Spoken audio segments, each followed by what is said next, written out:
Benvenuti ascoltatori dal palato fino e dal debito flessibile a economia spicciola per menti complicate. Oggi ci tuffiamo nel Mediterraneo, ma non per una vacanza premio, bensì per parlare di un acronimo che ha fatto tremare i polsi e i mercati di mezza Europa. PIGS. No, non sono i simpatici suini da fattoria, ma Portogallo, Italia, Grecia e Spagna. Un club esclusivo, al contrario, dove l'iscrizione è costata lacrime, sudore e una vagonata di Eurobond. Diciamolo chiaramente, l'acronimo PIGS non è nato da un brainstorming di geni del marketing turistico. Era il nomignolo, non proprio affettuoso, affibbiato da certi ambienti finanziari nordici a questi paesi dell'Europa meridionale durante la grande crisi del debito sovrano, iniziata tra il 2009 e il 2010. Paesi con economie, vivaci, un debole per la spesa pubblica e una certa creatività nel far quadrare i conti. E chi erano i protagonisti di questa saga finanziaria con più colpi di scena di una telenovela?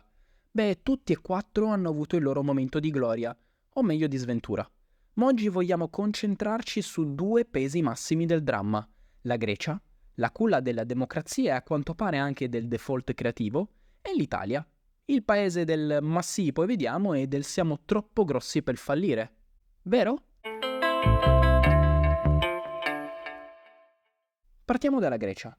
Ah, la Grecia. Sole, mare e conti pubblici più truccati di un mago di provincia. Ricordate le Olimpiadi di Atene 2004? Fasti, glorie e un buco nero nei conti che ha iniziato a risucchiare tutto.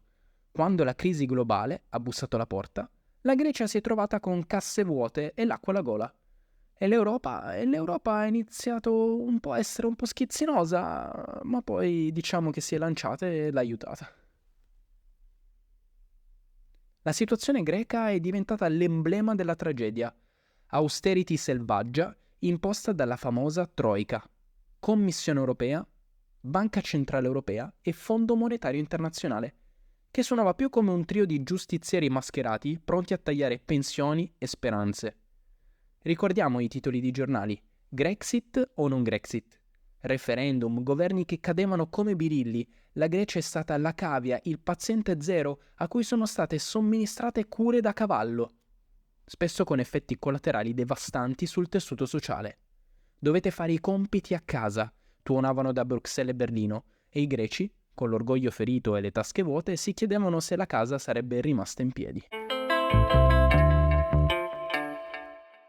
E poi c'è lei, la nostra amata Italia. Ah, l'Italia, il paese dove il debito pubblico è un'opera d'arte tramandata di generazione in generazione, come la ricetta della nonna. Noi non siamo arrivati al dramma greco, con file ai bancomat e il rischio default imminente, ma ci siamo andati molto vicini.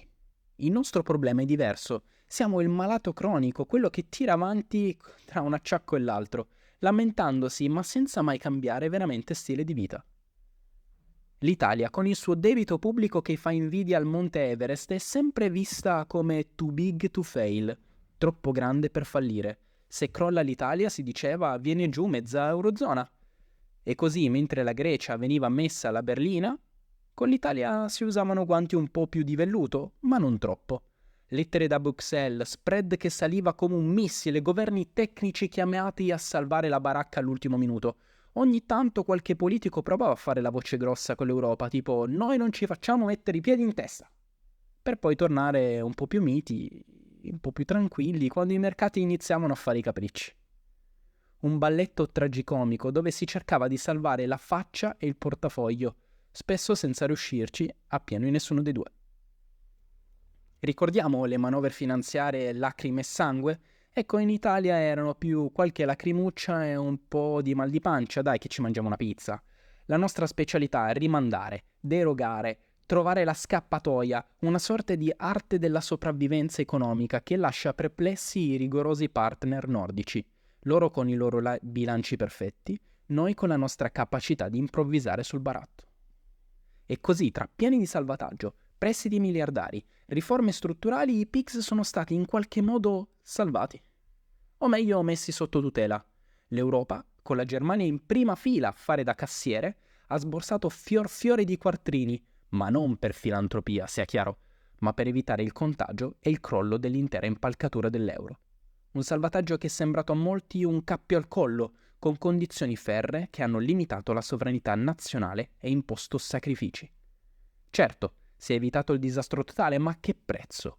I pigs sono ancora lì, un po' ammaccati, con economie che faticano a ripartire con slancio e un debito che, soprattutto per Italia e Grecia, resta una spada di Damocle.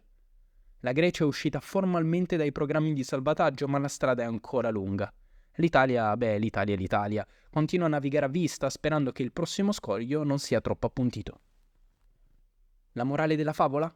Forse che essere un Pix non è poi così divertente come sembra, o forse che in unione monetaria la cicale del sud e le formiche del nord devono imparare a convivere, magari trovando una via di mezzo tra il tutto subito e il rigore assoluto.